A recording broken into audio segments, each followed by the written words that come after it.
Chili and lime chicken today. This is Thomas's kitchen. It's actually my mum's. I can't afford my own. It's very hot. It's a nice one. We'll be doing a beverage on the side with loads of rum in it. Look at that rum. Ginger beer on top, squirt of lime. Chuck the lime in there.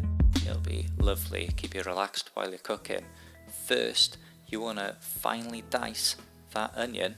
You want to use that technique where you cut one way and then you cut the other. You know, that grid technique. You want to do the same on the tomato. You can see it better here.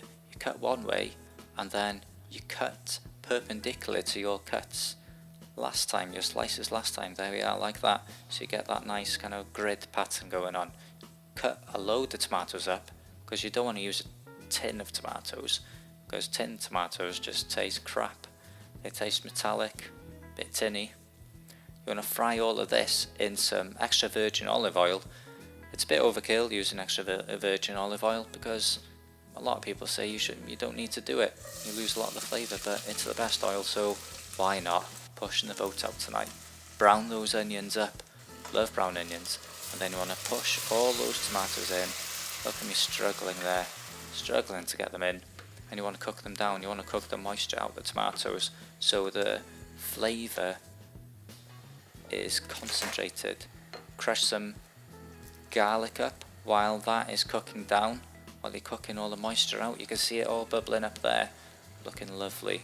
That's just increasing the flavour. These are all the spices I'm going to use. There's cayenne pepper there. There's smoked paprika up in the corner. There's some chili flakes, which we'll move to in a second. That's the paprika. I don't actually look at the middle ones because for some reason I forgot to film them. There's some chicken stock just below the chili flakes there. This is salt. You've seen salt before. This is garlic. There's loads of garlic. I love garlic. Just don't kiss anyone after this recipe. That's some tomato puree there, which is on a teaspoon and on the handle.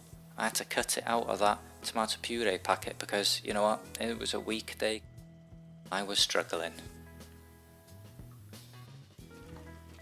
So I've just shoved all those herbs and spices into that pan and I'm giving it a good mix, mixing that garlic in. Make sure you don't burn that garlic because burnt garlic tastes awful. Doesn't that look amazing? Look at all the colours. Don't you just want to swim in there, take a bath in it? It would be the hottest bath in the world. You'd burn your skin off, but it'd be brilliant. You'd smell amazing. Stick a lid on it, turn the heat off and let it sit on the side for a bit while you go grate some limes. The most interesting part of the recipe probably. I hate grating things, so I've caught my finger on one of them a few times. Hurts like hell. So we are with the lime zest. Here's the interesting bit. Chuck some ice into one of those mason jars you can buy.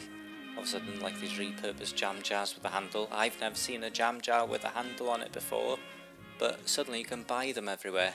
I've never known anyone to need a handle to hold a pot of jam. Stick some rum in there, stick some ginger beer on top. There was loads of rum. This drink really does taste amazing. It's called a Cuba Libre.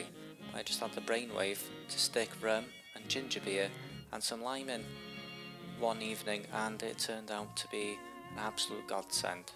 It's an absolutely lovely drink. Stick a lid on it. Stick a lid on it.